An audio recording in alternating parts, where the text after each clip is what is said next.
So thank you very much all for joining us today on this really important webinar. And so for those who don't know me, who haven't attended Bromley Bible Center webinars before, I am Bernice. I had the Knowledge Share and Exchange program at Bromley Bible Center, so I organize all those online sessions to ensure that we share as much best practice as possible and we can exchange with people throughout the country who do similar work as us.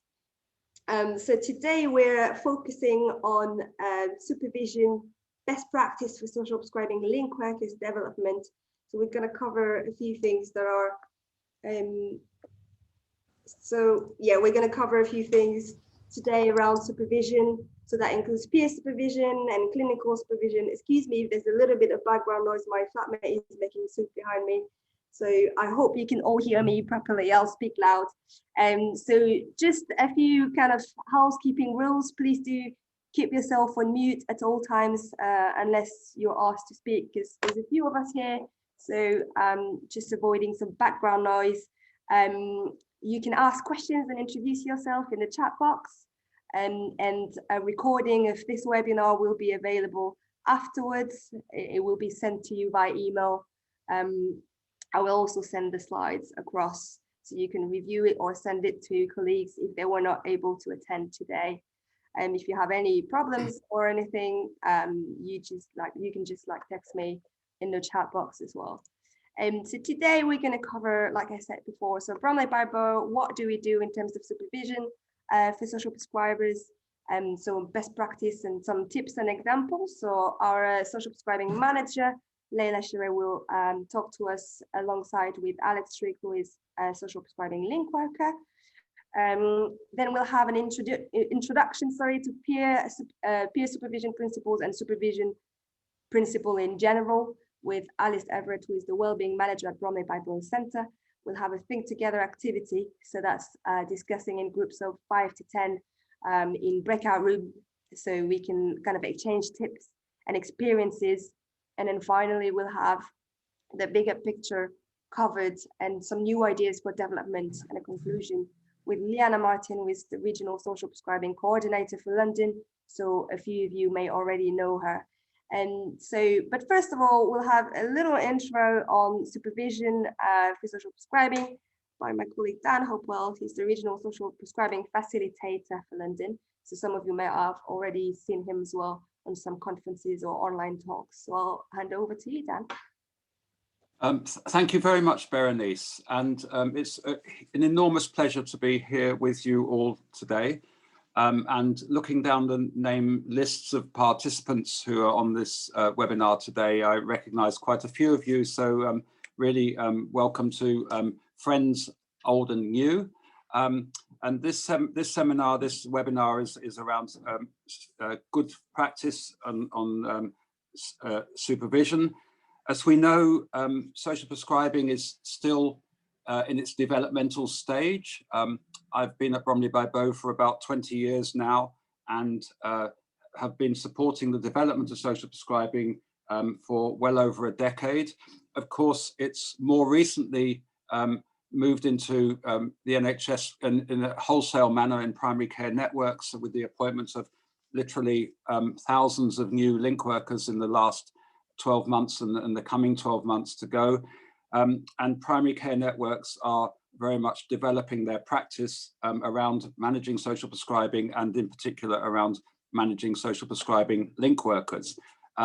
So I think this webinar is very timely in terms of thinking about and supporting the development of and sharing good practice around social prescribing link worker supervision and peer supervision, and indeed how primary care networks can be supported and others can be who manage social prescribing link workers to do that well and to give all the support that link workers need. So I think this comes at a very, very important moment. We know there are about another 600 or 700 link workers going to be employed between now and the end of March, and probably 1,000 more link workers per year for the next 3 years will be coming on stream. So this is something we need to get right, and there is a wealth of good experience out there to share with the system. And I think this webinar will make an important contribution in understanding what that good practice is, both from the presenters from Bromley by Bow, but yourselves as well, the participants in this webinar, and will help us all to collect that good practice and then to be able to share it back into the system. I'm actually going to disappear very shortly because I'm also training a group of social prescribing link workers in West Yorkshire and Humber this afternoon on digital inclusion. So I'm going to be saying goodbye to you very shortly, but I hope this webinar is really, really helpful to all of you. And please do stay in touch. We're all in this journey together. And I'm going to leave you in the good hands of colleagues and friends and older than you of Bromley by Bow as we continue to forge the pathway for social prescribing. So I hope this webinar is really helpful to all of you. And I hope in turn it's very helpful to the system as well. Okay, I'll leave you now in the hands of Berenice and the team. Thank you, Dan. Thank you very much. All right, so now I'll hand over to Layla and Alex, so we can have a look at what Bromley by Bow does and what kind of best practice ideas and tips you have. Thank you, Berenice. Hi, everybody. It's great to see so many people on this webinar. My name is Layla Shira, and I work for the social prescribing team at the Bromley by Bow Centre. I've been in the role since January, and prior to that, I've been at the Bromley by Bow Centre working on other projects for, I think over 5 years. I'll leave you to Alex. Hi, I'm Alex. I am a social prescribing link worker at the Bromley by Bow Centre. I'm quite new to it actually. I only started in August, but I was a lone link worker before that in another PCN. So I've been working as a link worker since March.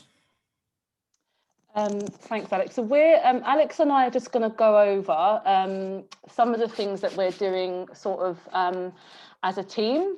Some of it's formal supervision, some of it's informal ways that we just support each other, especially as we're working remotely now. But just to give you a quick overview of the social prescribing service at the Bromley by Bow Centre, we support clients, patients in the Myland East Bromley by Bow area. And we deliver the service to about 6 practices that make up our network. A lot of the sort of referral needs that we get are usually around sort of social welfare issues, employment support, issues around social isolation and mental health needs, as well as various other things as well. I think a lot of that has changed over the recent sort of the last few months because of the pandemic. And I think like most other sort of social prescribing services, we're finding that there's a lot more demand on the service. Link workers have seen an increase in their caseload. They're having to deal with sort of a lot more challenging situations and conversations with their clients. So sort of that's kind of like how the sort of landscape has changed for us over the last few months. We've also sort of got a sort of revised client-patient pathway that we've now embedded into our service. And again, a lot of that is to do with COVID-19. We've established a new patient pathway that is around crisis social prescribing. So where we would generally provide sort of longer term support, and we still do that over a series of 6 sessions for 50 minutes with individuals, we now offer more of an urgent referral route. And that just means that clinicians are able to refer clients that they think have more urgent needs. And that sort of has more of a 48 turnaround, so people are contacted quicker and hopefully their sort of urgent issues are dealt with straight away. I think Dan kind of sort of talked about the expansion of social prescribing across sort of NHS England. And it's really great to see that the idea of sort of social prescribing is getting traction, and sort of the need and the benefit of social prescribing link workers has really been seen, particularly during the pandemic. And that means for us, what's really great is that we're able to expand our service as well through the recruitment of more sort of social prescribing link workers. So we would have gone from being a relatively small team of about 2.5 people to hopefully having around, I think, 7 social prescribers by January, which is really, really great. But that just means as a service, as managers, we really need to think about how we're supporting this growing team of people, particularly in the current climate that we find ourselves in. It is challenging doing things remotely, but if we go to the next slide, Berenice, Alex and I will be talking about some of the things that we're trying to kind of implement into the team. As I said, some of those are formal things and some of those are more sort of informal things as well. Thank you, Berenice. So one of the ways that we try to connect with our team is through regular team meetings. And we try to keep this as kind of protected time for the team to kind of give us sort of general updates on what the current feeling is like for them, how they're dealing with their caseload, and really sharing and using that time to talk about any challenging issues that they're having or that they're facing with clients. And it allows us to kind of use that space to kind of draw on all of the skills that each of our individual link workers have, and to really share that knowledge and build on that. Alex, I know, like for you started in the service in August, and I know that these kind of meetings have been running sort of way before I've been a manager of the service. But it'd be quite nice to hear from you, like what that experience is like and whether it's beneficial or not.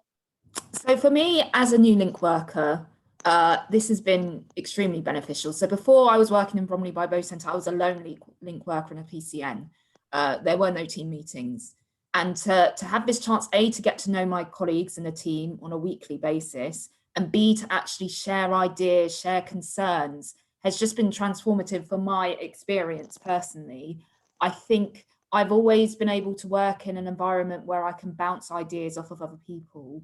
And it's so helpful. So, and also with team meetings, what I found, as Layla said, we discuss a lot of what's going on. We talk about concerns that we have, and it's so good to have different perspectives because everyone brings their own experience, their own knowledge, etc. And there will always be something that you miss. So to be able to say, this is a client I'm worried about at the moment, this is what I'm doing. And then to have someone pipe up with another suggestion that you may not have thought about is just really helpful. And I couldn't be without it now. If we ever end up not having a meeting, I'm a bit like, oh no, what do I do? But you know, it's nice because working at home, working remotely is very lonely, and you can feel sometimes like you're just one fish lonely in the sea, but actually coming together, you're reminded that you're a team and you can get support from each other. It's so invaluable.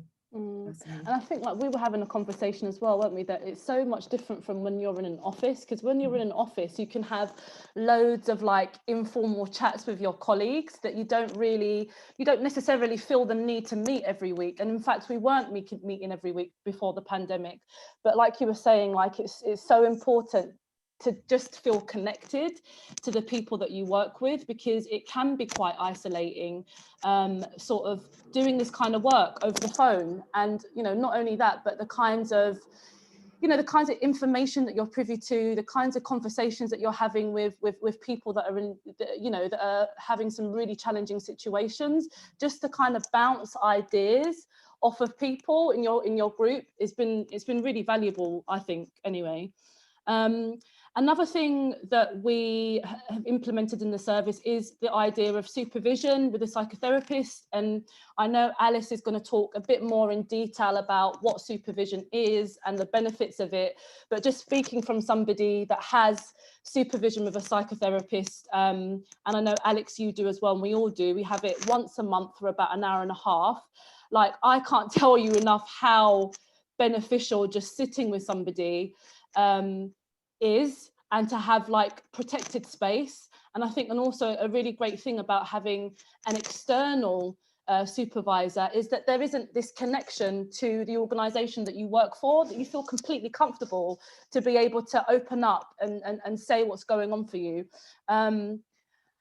And, you know, you're able to openly discuss, you know, some really, really challenging cases. I know for a lot of people as well, you know, at the moment, we're seeing a real rise in the number of people that are coming forward with suicidal ideation, thoughts and feelings. And those conversations are sometimes not only challenging to have, but, you know, they end up sitting with you.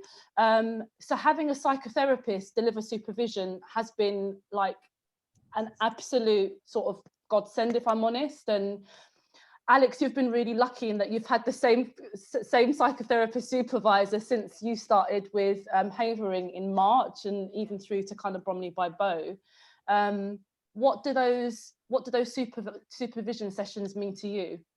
It's just, as you said, it's a chance to offload, because we all know how heavy the caseload is at the moment. We all work with extremely vulnerable people, and frontline workers, whatever you do when you're facing clients, it's heavy, especially when they're in vulnerable situations. You carry it around with you, and to be able to be open and really open about your feelings, about the caseload, about concerns, about mistakes you have made. You know, I can say a lot of things to my line manager, but especially when you're new, you're worried about impressing them. You don't want to bring mistakes to the table in case, you know, you're worried they might second guess you, etc. Having someone who's not professionally tied to you at all, you can just be very, very open about your mistakes. And actually, in one case study, I remember actually I had a really terrible conversation with someone. They reacted awfully, and I carried it around with me for about a week or two until my supervision. And within that supervision, after an hour, it completely flipped over in terms of my perspective. And that really kind of lifted the burden that I was carrying. So I'm seeing so many notes that are saying that people are not getting clinical supervision. It is integral, really, for your well-being to be able to have that time to talk to someone who's not connected to it, who you are able to reflect and just be honest, because otherwise you're carrying around so much stuff. It makes me really sad to see how many people are not getting any support. And you're right, it's about how you kind of put that to the people in charge. Yeah, definitely. I think somebody said in the chat as well that it should be mandatory. Totally agree. And I think it's like what you're saying, Alex, like carrying around all of the emotional sort of element of it as well, is that like a lot of the stuff that we are dealing with and we're supporting with are also going to trigger things in ourselves, and we're walking around with like a million people's challenges and issues going around in our head with, you know, so having a space to be able to speak of that is so important. So yeah, please do listen out for Alice's part, where she'll be talking about supervision in more detail. But actually, talking about Alice, Alice is Bromley by Bow Centre's Wellbeing and Development Manager, and this is another sort of great resource that we have at the centre, where she's able to kind of offer sort of wellbeing check-ins informally or more formally to members of the team.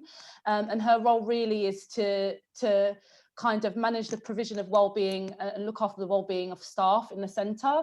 And having somebody like that that's specifically in that role is really, really important and vital. And I think, again, like for social prescribers, so beneficial. I think within that kind of package is an idea of sort of like an employee assistant program where staff have access to up to 6 sessions of free counselling. I hope I'm not getting this wrong, Alice.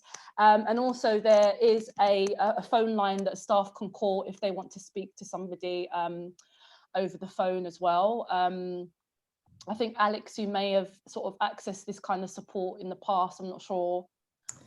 Yeah, I mean, I think you made this point earlier, but when you're a service saying you're designed to meet the well-being of people around you, it doesn't mean anything if you're not meeting the well-being of the staff that works in that service.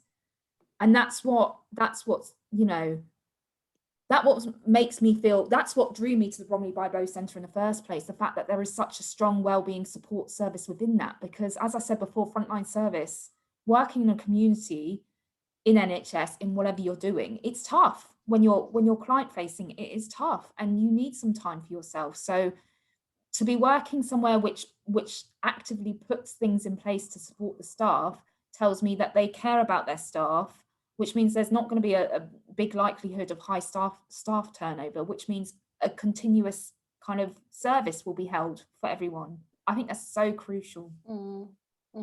Yeah, definitely. Another thing that I think we started this, Alex, a few weeks ago. It may have been maybe 6 or 7 weeks ago.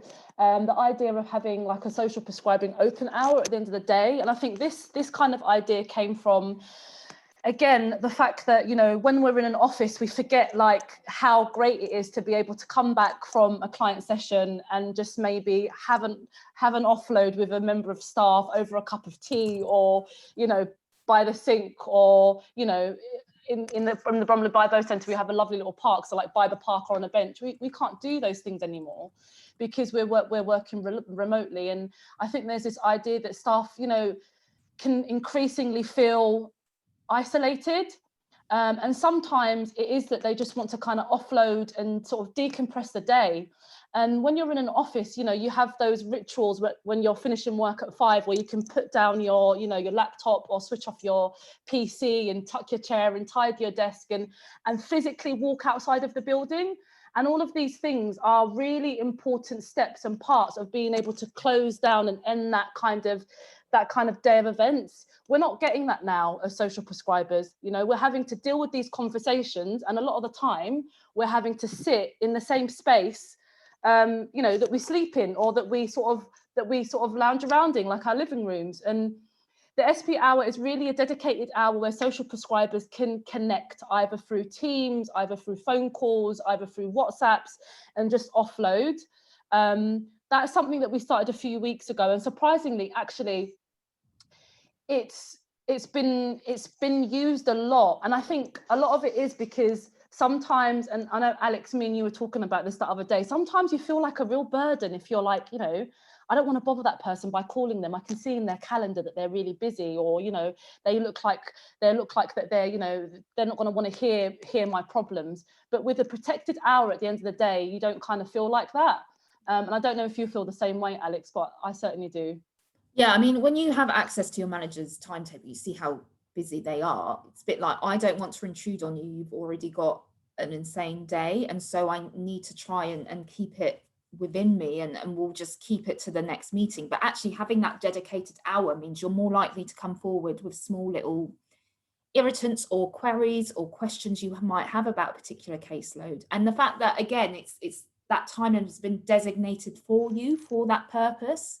Again, it's showing commitment to the social prescribers. It's showing commitment to our well-being. It's showing commitment to our development, to be honest. So I've not seen it like that in any other place I've worked with. So it might just be my lack of experience, but it's good to know that if I had a question about a client that's quite urgent, I can speak to someone at the end of the day and have that time and not worry about putting more time stress on my manager.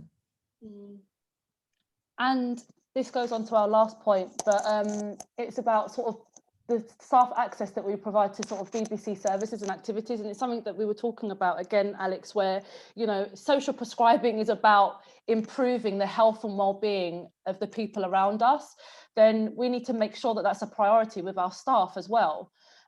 We can't be, you know, advocates of health and well-being and not think that that's not important when it comes to supporting the team that we have around us that's delivering that service.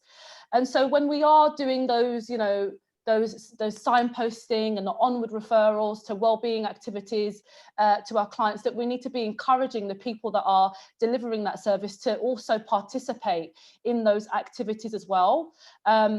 I mean, it's different for different organisations and different SP schemes. We're lucky in the centre because we have those services available, such as yoga classes and, you know, walking groups and photography groups. And we encourage our social prescribers to actually enroll onto those activities and participate in those.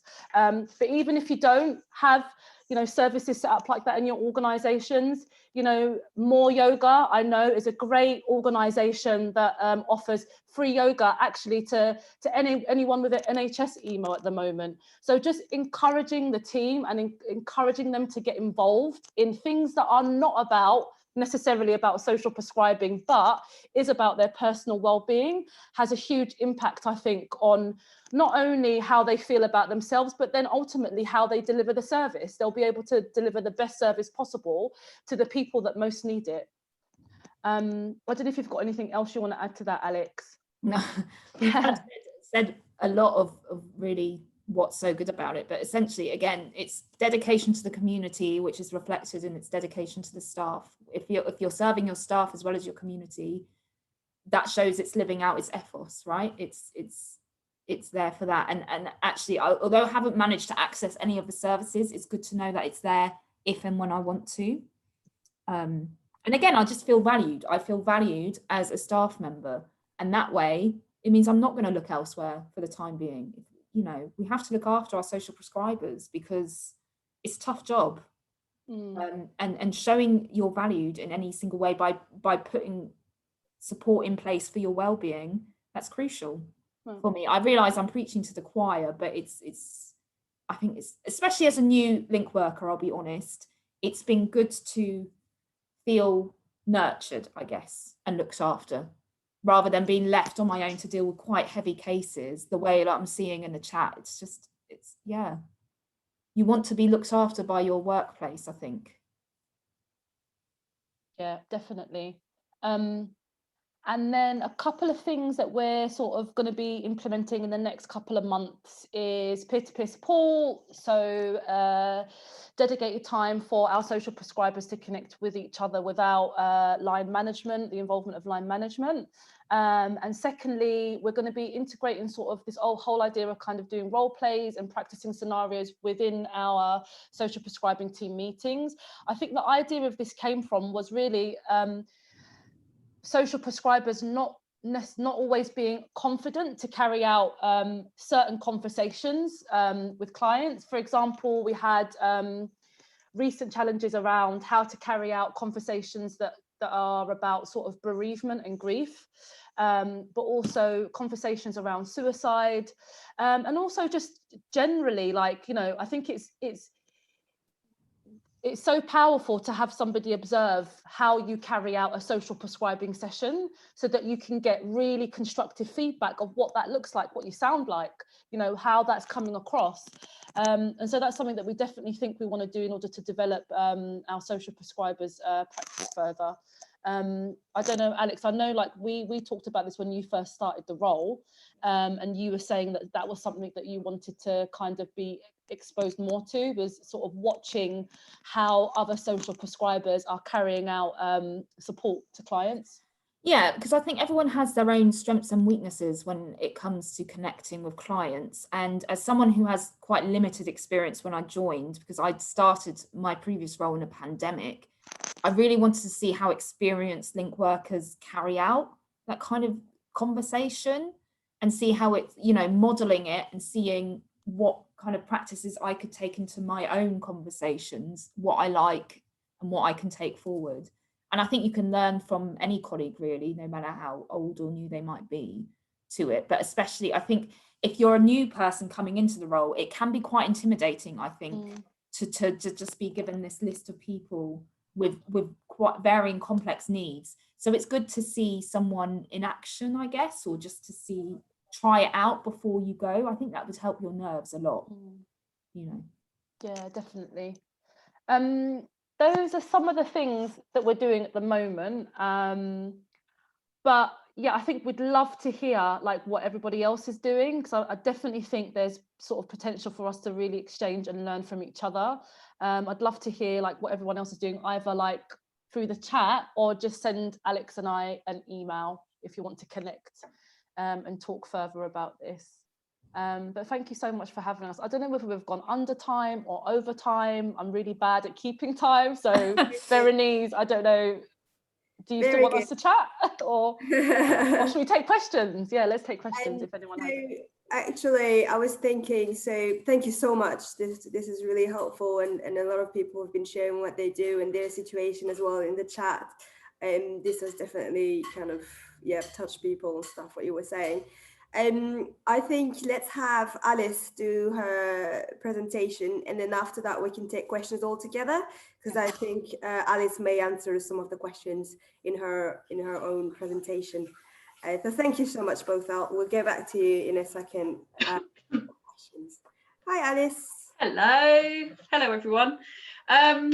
Yeah, I've just been trying to keep up with all the messages in the chat. It's great what everyone's saying. It's really interesting to hear all the different situations that people are in. So what I'm going to do today, I should introduce myself first, really, so I'm, as Layla said, really, I'm the Staff Wellbeing and Development Manager at the centre, and having worked as a social prescriber in a couple of different London services, I basically felt it was really important that we offer staff the same kind of support that we offer to our clients, and I think that's echoing what Alex was saying earlier as well.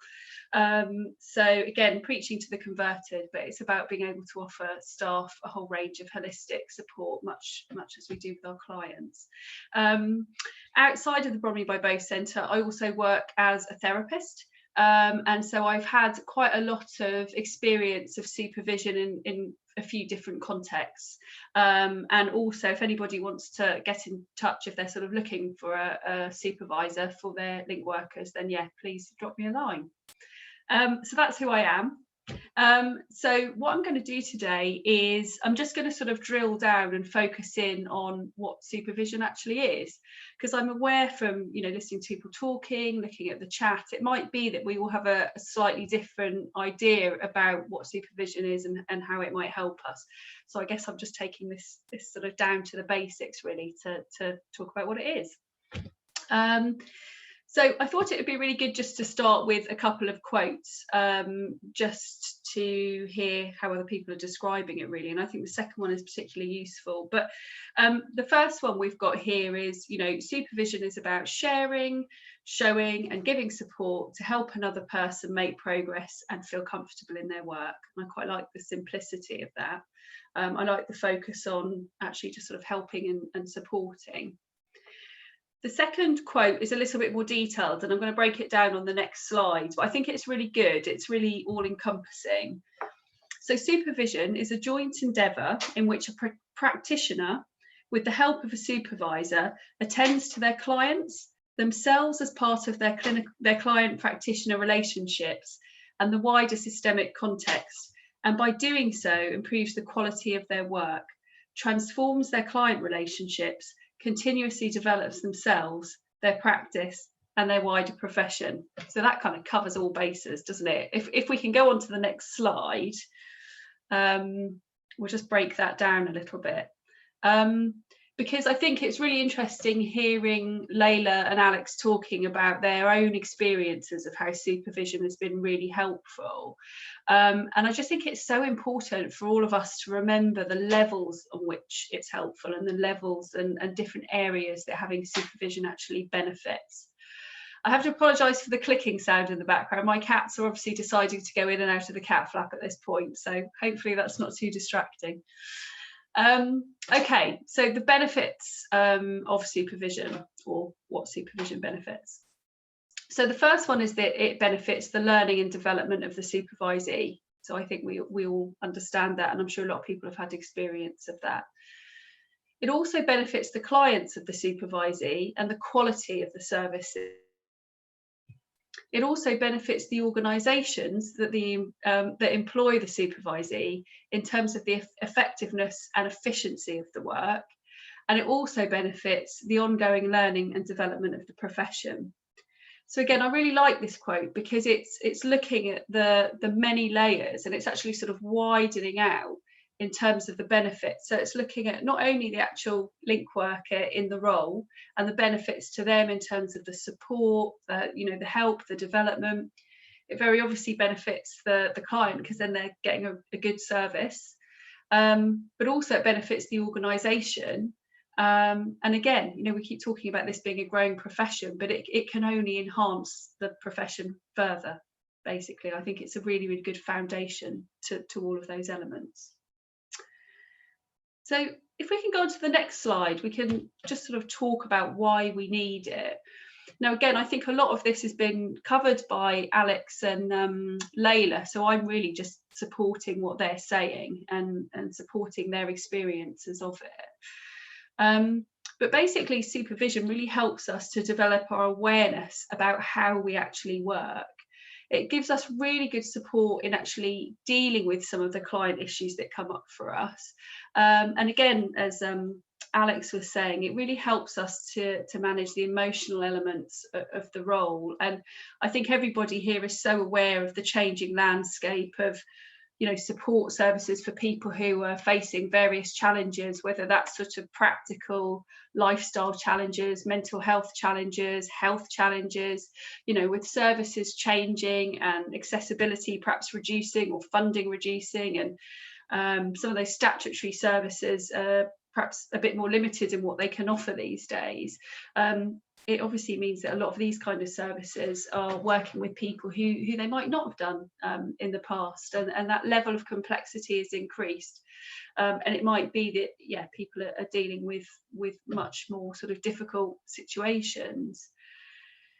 So one of the sort of main things with supervision is it means that we're never on our own holding all of those issues, and it's really encouraging to hear that everybody, you know, who's said in the chat about talking to their colleagues and reaching out and having peer support, and it clearly demonstrates the importance of being able to actually just talk about what's going on for us.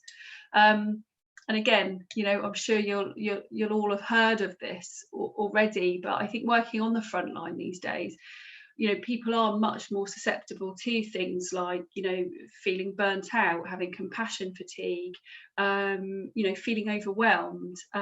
Some services have, you know, really high targets, and actually it can be a little bit about the amount of people that they're seeing. And if you know, the amount of people is quite high, as well as the complexity being high, you know, it can be a really, really demanding role. I think also on a slightly separate issue, I think supervision can be really helpful with just sort of exploring our relationship with the people that we're working with. It might be that sometimes we're sort of overly empathising with the people that we're working with, or over-identifying. We might be able to really relate to their story, so it might mean that our boundaries become a bit blurred, and it might be a bit triggering for some of the issues that we're dealing with ourselves. And sometimes we might actually sort of defend against clients. We might have quite a sort of negative relationship. We might not like someone that we're working with. And supervision allows us to talk about all of those different things. And essentially, we can talk about it without judgment if it's good supervision. So if we can go on to the next slide. So again, in terms of why we need it, it gives us space to vocalise our experiences. And I think what's really important with that is it's an opportunity for us to really normalise our experiences. I think sometimes we can find it hard to admit if we're finding things difficult. Again, as Alex was saying earlier, sometimes it's hard to say to your manager, oh, I'm really stuck with this, or I feel a bit rubbish, I don't know how to do this bit, or you know, or it might be that we feel that we're the only one who's reacting like this to something, and so it's sort of our problem. But whereas if we can actually share it, talk it through, we can realise that our reactions are really normal, and I think that can help take out some of the sort of self-judgment, and it can enhance how we work with people. We can sort of look a bit more objectively, perhaps, about, you know, what we're doing. It really helps us look at how we're working, so we can work out different approaches to different scenarios. It can help us with problem solving as well. I mean, I know it's an old cliche, isn't it, about two heads are better than one, but I think it can be really helpful to have somebody else's perspective or insight, which is obviously very different to advice giving, but just to have the opportunity to reflect on different ways of looking at the situation. And also, let's not forget, it's an opportunity to talk about what we're doing really well. You know, it's about looking at successes. It's celebrating what we've achieved, what we've done well, what's gone you know, what's been a really good piece of work with a client as well. So it's not always about looking at what's difficult. It can be sometimes it can be looking at our development and what we're doing really well. And again, to reiterate, that space is a private space, it's a confidential space, it's not there to be shared with managers. And I think I saw somebody said in the chat that actually something around having supervision with a manager, and personally I think it's best not to, because I think there are other dynamics there. However lovely your manager might be, it's really good to have a separate space to be able to have some of these kind of conversations. And obviously, I think we're all familiar with this, that, you know, the only exceptions to that sort of confidentiality is if the supervisor might see that or perceive that we're at risk in some way, or that what we're doing is causing risk to somebody else. But yeah, other than that, it's a private, protected space. So if we can move on to the next slide. So the other reasons that we need it, which I touched on when we were talking about the quote at the beginning, is that as well as having emotional support, having that private space, just having the sort of, you know, headspace really to actually stop and really reflect on our work and think about what we're doing. Supervision is really good in terms of sort of like quality assurance and efficacy as well. And I think however good any of us might be in our jobs, as I've said here, you know, we all have blind spots, we're all going to miss things, we're not all going to be amazing all of the time. We've all got unconscious biases, various habits. We might sort of get in a bit of a rut and just work in the same sort of way, and that might not always be helpful for everybody we're working with. So supervision is a really good way to help keep us on track. And I also think it's really, really good in that it keeps us sort of working within our professional parameters. You know, I think there are certain boundaries with link worker roles. You know, it's really good to know what the role is, but also know what the role isn't. And supervision can just be a really good kind of guidance for that, to keep us focused on our objective in the role, and just make sure that, yeah, we're doing what we're meant to be doing and offering a sort of consistent and equitable service.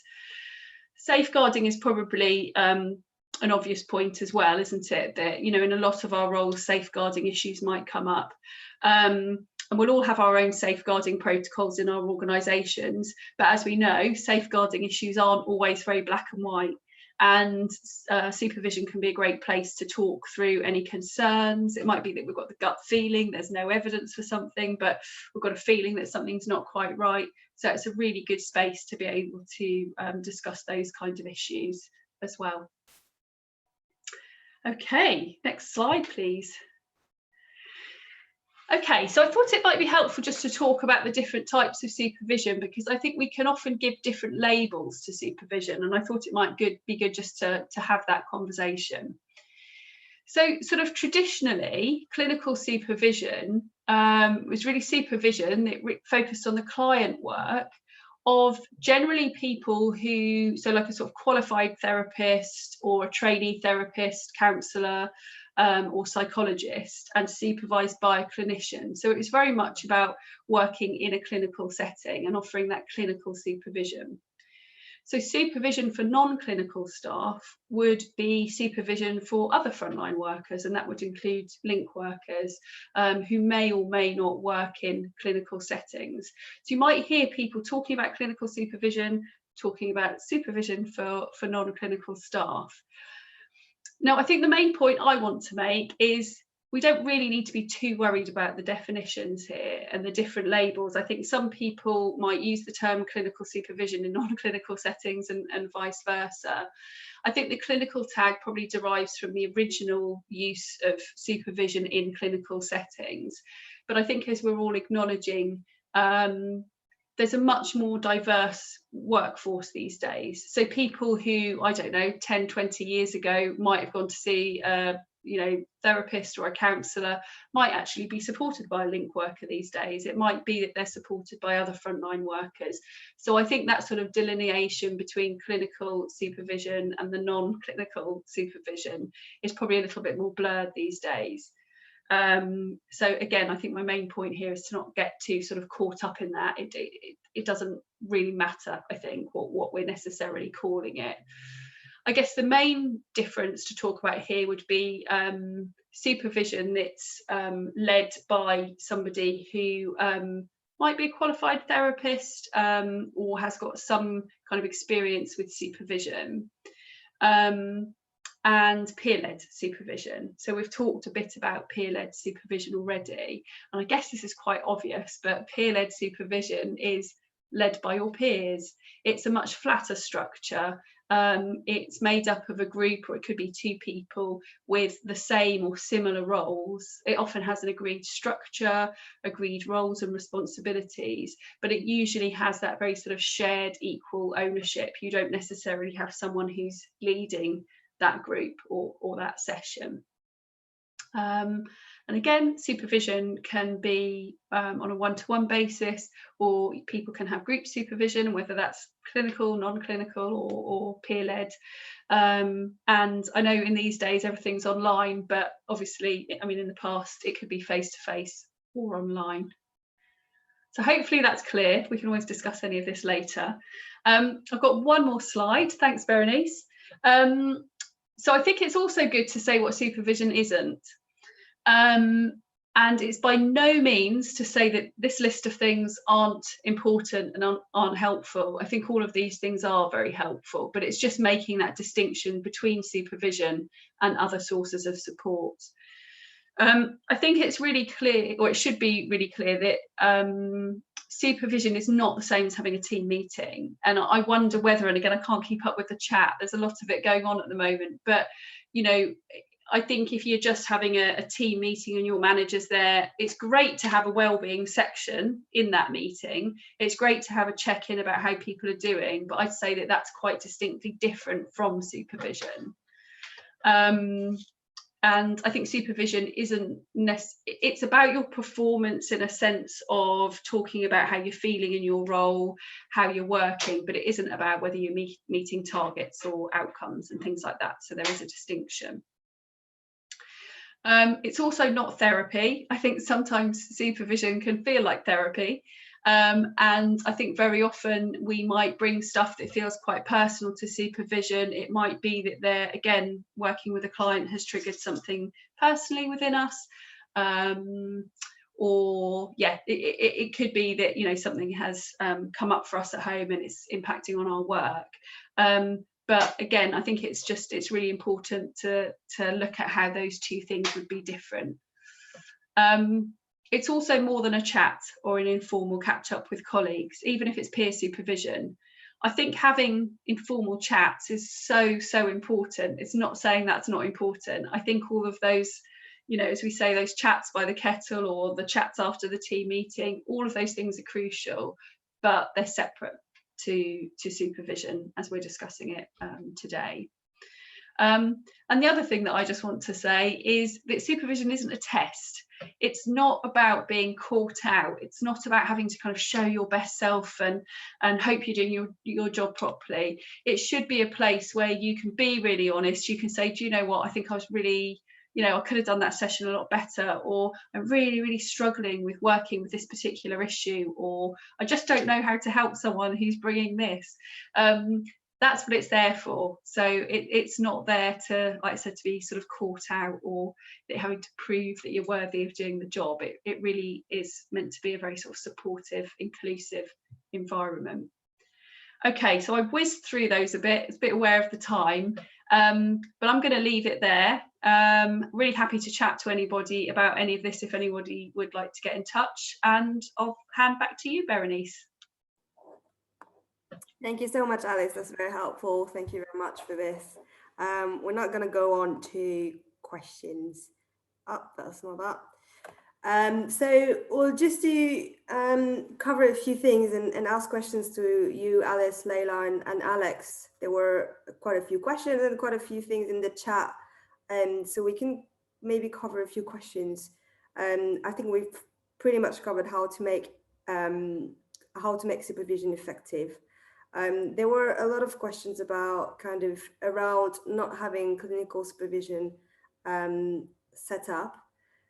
So, I mean, there was a question about what to do instead, and how how can teams be supported if there's no clinical supervision? And then we can go on to, you know, what should be done to set up clinical supervision and how can we influence commissioning and these kind of things. But I think an important question, as a lot of people don't have it set up yet, what can people do instead, and how can that work? I'm happy to answer that. I don't know if Layla, if you were going to say anything. I think the thing off the top of my head, I guess, is just you can set up peer supervision. I think clinical supervision is really helpful, or the non-clinical supervision. But I think if you've got nothing, I think peer supervision is really, really good, and it's not difficult to set up, and it doesn't cost you anything apart from your time. So I would say, rather than have nothing, I'd look at setting up peer supervision. So Layla, I don't know if from your experience, if you've anything to add. Yeah, just add the same things that you're saying. I mean, ideally, like, supervision is the gold standard, and I think even someone mentioned that it is mandatory on the NHSE. So I don't know, Leanna, if you want to come in at some point. But yeah, peer supervision is a good place to start. I know for some social prescribers, Alice, they do get supervision, but it's done at the practices, and it's done with a GP. Do you have any experience of that? And do you know what what is the comparison between having supervision with a GP versus having supervision with somebody that's sort of qualified counsellor or psychotherapist? I do have an opinion about it, but I don't know if it's the right opinion about it. I think it's probably better to have supervision with someone from more of a sort of therapeutic background than a general practitioner. But also, I'm saying that GPs obviously have a whole breadth of skill, and some people are extremely skilled. So I'm not trying to undermine GPs by saying that.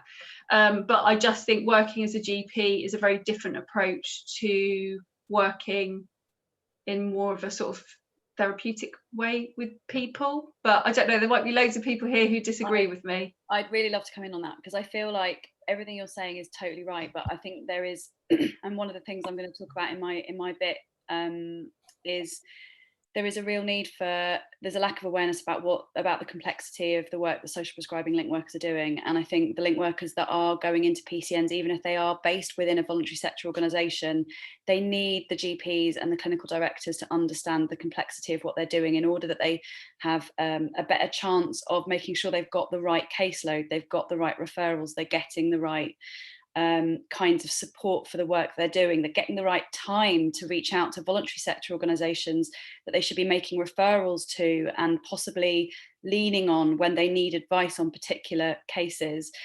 And I think that where a clinical director or somebody really senior within the PCN might not be the right person, perhaps there's a mental health GP lead who this would sit really nicely with. So you're not working directly with them, perhaps you're not even taking referrals from them, so they are enough removed from what it is you're doing, so that you can have a lot of the things Alice was talking about, the honesty and the you know, being able to be open about your own concerns about your own performance without concern about that affecting your position within the organisation. But they will also have they'll be sharing the burden with you, they'll have skills and experience that are relevant to supporting you, and also they've got a profile within the PCN. So if there are serious issues and there's some consistent issues there, either with the caseload you're taking, the referrals you're receiving, they can raise that, and they have the profile to do that. And I think sometimes that's the struggle with social prescribing, is unless you've got clinical leadership that is really bought into it and really understands it, link workers have a lack of voice, I think, in PCNs at the moment. And without the clinical supervision or some kind of weekly or monthly supervision coming from within your PCN, you're not going to get profile, and therefore the same problems that you're facing in the day-to-day are not going to, in your roles, are not going to get sorted. So I think it is fine to outsource, but I think if you are going to outsource to a therapeutic professional, it's really important that you have a GP, a social prescribing GP champion that you can go to if there's a problem. Sorry, I feel very passionately about this. is it worth, I'm not sure if we're going to take more questions, is it worth me going on to my slides? Because I feel like, Yeah. Okay, so as a lot of you will know, I don't know how many people we've got here today from London and how many people we've got from around the rest of the country, but I do know that my counterparts, is that coming up? Is the slideshow coming up, Berenice? Not yet. We can see the slides, but not as a slideshow. Okay, so I think a lot of, to introduce myself, I'm the Regional Learning Coordinator for social prescribing across London. I'm part funded by NHS England, who rolled out social prescribing in PCNs last year. They were conscious they did that at breakneck speed and felt that they wanted individuals on the ground across regionally supporting link workers. So the main focus of my role is to support link workers in London. Healthy London Partnerships top up my salary, but I'm based at the Bromley Centre, so work closely with the social prescribing and the Insights team there. I started post in April and have been building a list of link workers across London, delivering peer supports as part of the role and informal sort of troubleshooting with link workers that are really struggling. And I think one of the things that came up, and it was highlighted again by the National Association of Link Workers report that was released in August, there's a huge number of link workers that are not receiving clinical supervision or at least the requisite support to feel like they're able to do their jobs. So I think we've talked a lot about why supervision is important and I wanted to say, I started this slide with why it's important for link workers, but I actually think, and Alice alluded to this, why supervision is important for PCNs. I've mentioned if the PCN have sight on the experience of the link worker, they're much more likely to be able to make the experience better and help develop social prescribing service, which is obviously better for the patients.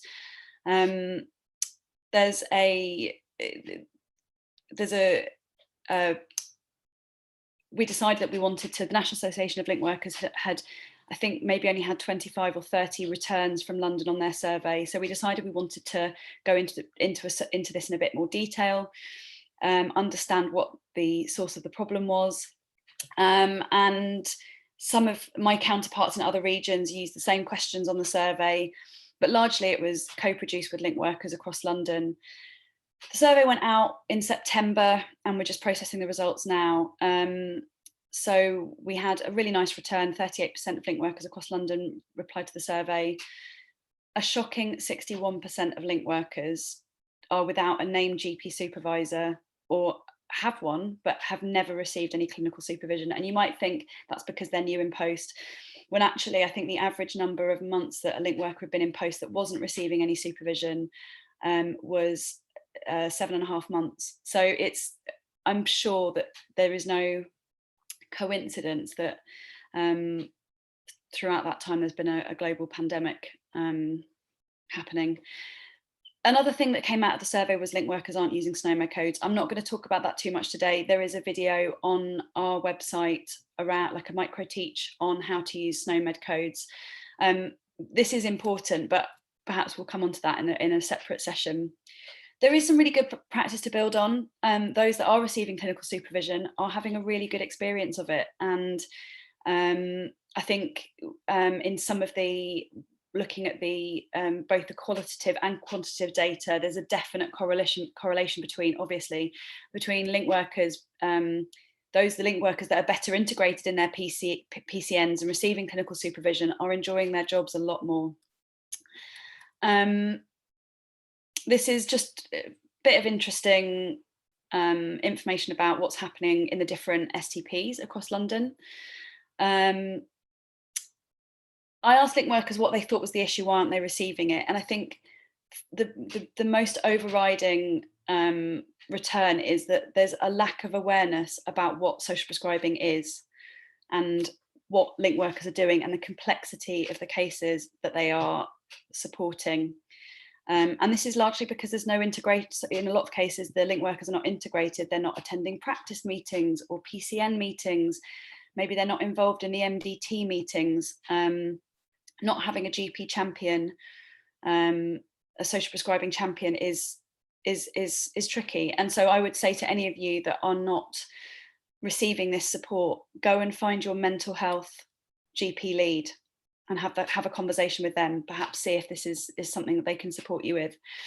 I think there's another thing to raise is there's a misconception about who should be providing supervision. And I've noticed that there's been some really great comments in the chat about, this is something that is, even voluntary sector organisations, even PCNs that have outsourced the employment of the link worker to voluntary sector organisations, it is still their contractual obligation to be providing a GP, a named GP supervisor. They absolutely must still be doing that. And a few of you have mentioned the importance on the levers being pulled at a national level to make sure that PCNs are doing this. And I just want to reassure everybody that I'm going to come on now actually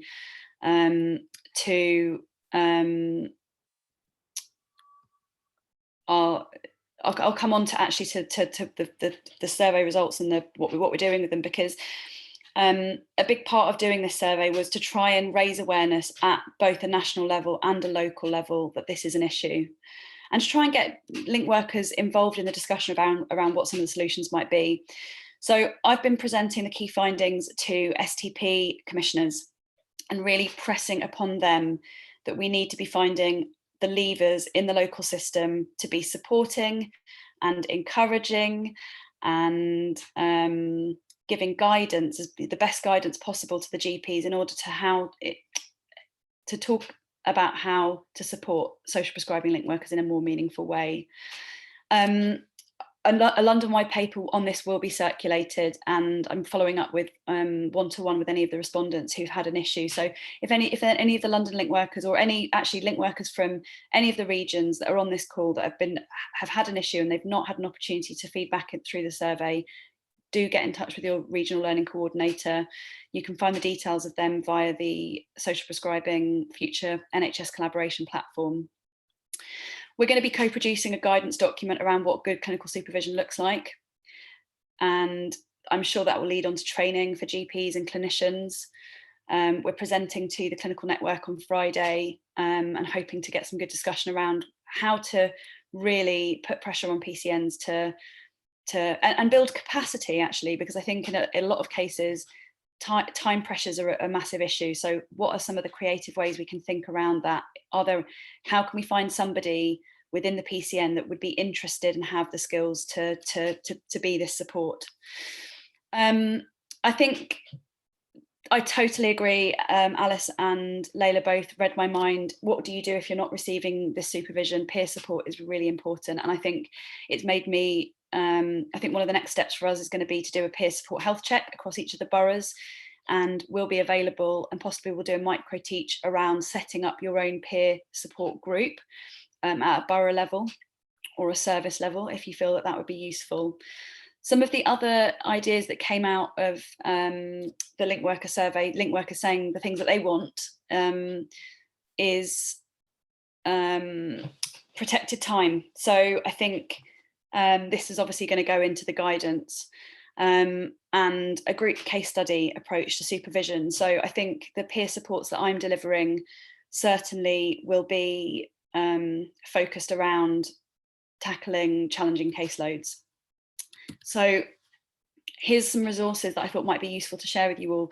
So I actually run a fortnightly drop-in peer support session. So a bit like Layla was talking, at the end of the day, they have a protected hour.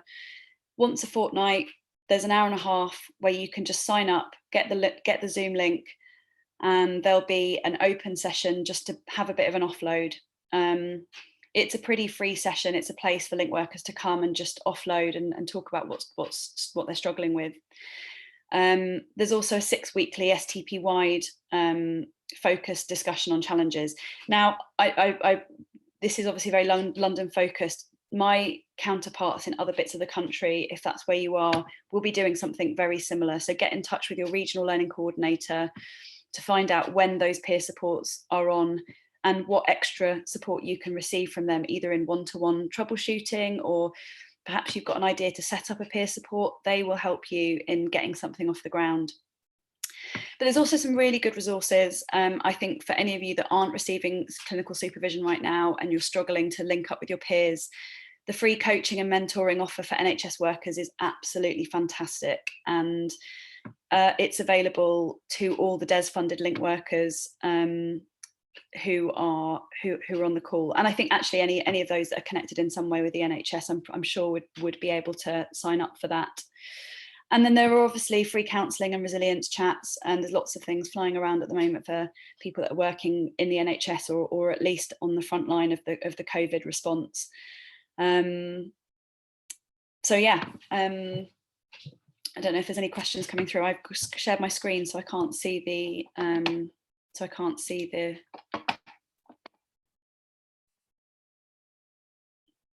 Berenice. Hey, so yeah, that's really helpful. Thank you very much, Leanna. I don't think there's any specific question. A lot of people have thought that this was interesting and very helpful, what you said. I don't know if anyone wants to ask a question. You could unmute yourself now and ask a question to Leanna. Otherwise, just write in the chat, and otherwise we'll go on to breakout rooms now. But if someone wants to ask a question orally, then please feel free to unmute yourself.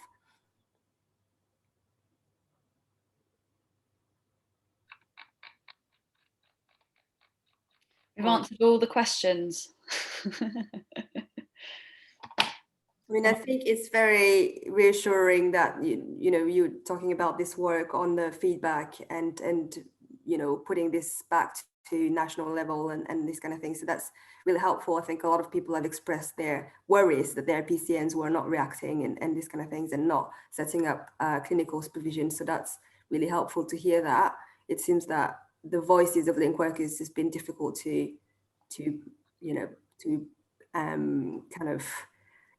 be heard from. This is absolutely a consistent issue across the UK, and I think it's a combination of the primary care networks not understanding social prescribing. So there's a piece of work to do around awareness raising and behaviour change within PCNs, but there's also a capacity issue and supporting PCNs in knowing how to do this better, and also link workers in having the confidence to know what to ask for. I think definitely are a couple of the things that we're hoping to knit into our work in London. But it is, there will be some short-term solutions like setting up peer supports at a borough level, and I'm also linking any link workers that feel alone. I'm buddying them up with other link workers, so please do get in touch. Those are short-term solutions. The longer-term solution is much harder, and we have champions. We've got a sort of an advocacy network of link workers across London started up last week. So I'm really hoping that they will be instrumental in linking in with our commissioners and supporting them in thinking through what are realistic solutions to some of these problems. Yeah, thank you so much. Someone asked, would it be appropriate for a clinical lead to do our supervision, or is there a conflict of interest that they are our boss in essence? So I agree with what Alice was saying, that there is value in having somebody you can go to that is not your manager. So however, if your clinical lead is somebody who is really understands social prescribing and is really engaged with the work that you're doing, and you feel comfortable talking to them about your workload, they're actually a fantastic person, because they are able to give profile to you within the PCN. They can help you think about what a good referral looks like. They can shield you. They can, if they feel like you're getting inappropriate referrals of cases that have got extreme mental health issues, if you're being referred the wrong kinds of people that it's too much for you to handle, all they have to do is send an email and everyone will listen to them. So actually they're a really, really useful person to have an understanding of your job. So in some ways there's pros to a clinical lead being the supervisor. Obviously the cons are that you might not have more informal discussions. They're very, very busy people. It may be that the supervision you get from them is inconsistent. So what I would say is, find somebody else from within your PCN that you can also talk to on a more regular, perhaps more informal basis, that maybe you could go to weekly for half an hour with a couple of cases that you're really struggling with, or just be able to pick up the phone to. And as I said before, that's working really well where link workers are connecting up with the GP mental health leads, because link workers are not mental health specialists, but we are dealing with a lot of mental health and housing seem to be the two kind of like highest needs in the referrals that are coming through right now. So yeah, that's pros and cons. Thank you. And I think that kind of connects to a question earlier in the chat about sometimes managers are not very good at supervision. What's your advice on this? So I think there's a few things here. It's knowing what to ask for is one thing. We do this in our relationships, you know, sometimes your partner isn't going to always do what you want them to do. And so there's a big part of this around, you know, being assertive in knowing what it is that you want and need. And sometimes you have to be realistic and know that that person's not going to be able to give you what you want and need. So it's thinking about who else you can go to and where else you can receive that support, peers, other GPs, possibly, I would say in some cases, the voluntary sector organisations that you're making referrals onto, you might develop a relationship there. They might be a really good person to go to and ask about a case to, you know, get their views on where you should be referring that person onto, or get a second opinion on a situation. I think the other thing is your CCG leads. I mean, I think there is find a way to, and even if it's just through me, find a way to feed back your challenges to the STPs and your CCG leads. I run a 6-weekly peer supervision. If you sign up for that and tell me what your challenges are, that goes directly back to the commissioners. I think it's really important that we're encouraging and supporting those that want to make the system better. We're giving them the right information so they know the hierarchy of problems to tackle. And I think training and capacity building for the PCNs should be top of the list. And, you know, that's slightly out of your hands. But if you can tell us that's what you need, we can press upon the right people to make sure that these sorts of things are being commissioned. Thank you. I hope that's helpful to people that are still on the call now. I think we can go on to some breakout rooms discussions. So definitely, you know, this is a place to share, you know, peer-to-peer, share any tips you have, any experiences you've had. If you have had any issues and things, this is the time to have a little chat about that, and then we'll come back and have a little bit of a conclusion and maybe talk about a little bit about what's been said in the breakout rooms. So we'll go on for to breakout rooms for about 5 to 10 minutes. I know that's a little bit short, but I think the discussions prior to this have been quite important. So what I'm going to do is I'm going to put you into rooms now. And yes, the slides will be shared. We'll share all the links and all the resources as well as the recording. All right, so I'll put you into rooms now for those people who want to stay.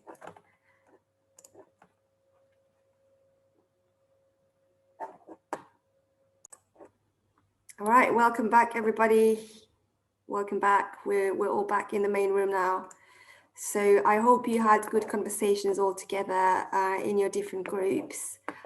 So let me what I'm going to do is I'm going to launch a feedback poll so you can tell us if today was useful and this kind of things, and if you would like more webinars like this one in the future about other topics specific to social prescribing.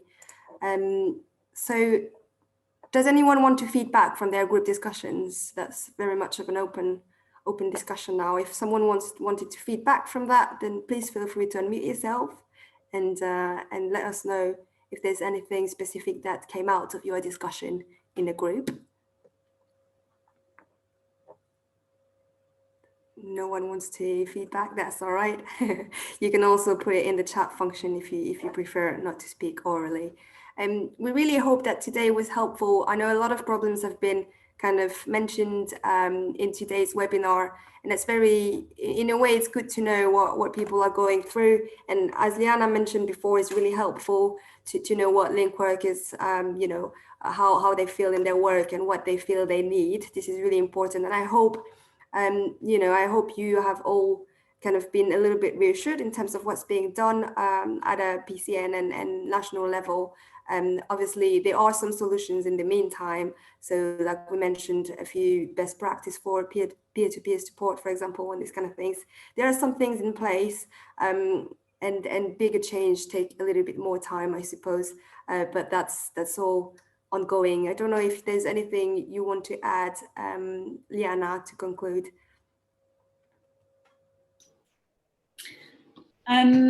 No, I think this is definitely an ongoing discussion. I think we need to get some clear guidance together. It's one thing to have it in the DES, another thing to say that PCN should be delivering this. Is another thing to actually get it happening. I think there are for those that feel that they've got the funding or they can find the funding to outsource this. Perhaps those of you that are outsourcing, if you could get in touch with the details of the people that you use, perhaps we can disseminate that across the network, because certainly there are individuals that I think could be taking on more cases. But yeah, I think it was good to see you all today. If there's anything, thank you, Liana. Sorry. If there's any specific feedback you'd like to let us know about, please do not hesitate to contact us by email. Any feedback is welcome. Any suggestions and these kind of things are very welcome. You can get in touch with Liana or with us as well. And obviously we work together, so anything can be kind of shared between us. So please do not hesitate to email us and get in touch, and we really welcome any kind of feedback on this topic and on other social prescribing topics. And just a last note on, we also at Bromley we offer some link worker training. So we have several options now. There's like some full kind of online training for new link workers, or link workers that have started this year, for example. It can be really useful. There are a few sessions, but we also have some specialized sessions now about bereavement and trauma, about digital inclusion. We've got something on welfare advice as well. So I'll just pop the link in the chat function and it will be included in the follow-up email as well. So don't hesitate to have a look at this, and yeah, if that can be useful for any of you or any of the colleagues you know, don't hesitate to share this or get in touch to learn more about it. And so I think that's all for us today, just on time. So I hope you enjoyed the session, and yeah, I hope we'll see you at future sessions as well. And yeah, I'll see you later, and thank you so much for joining us today.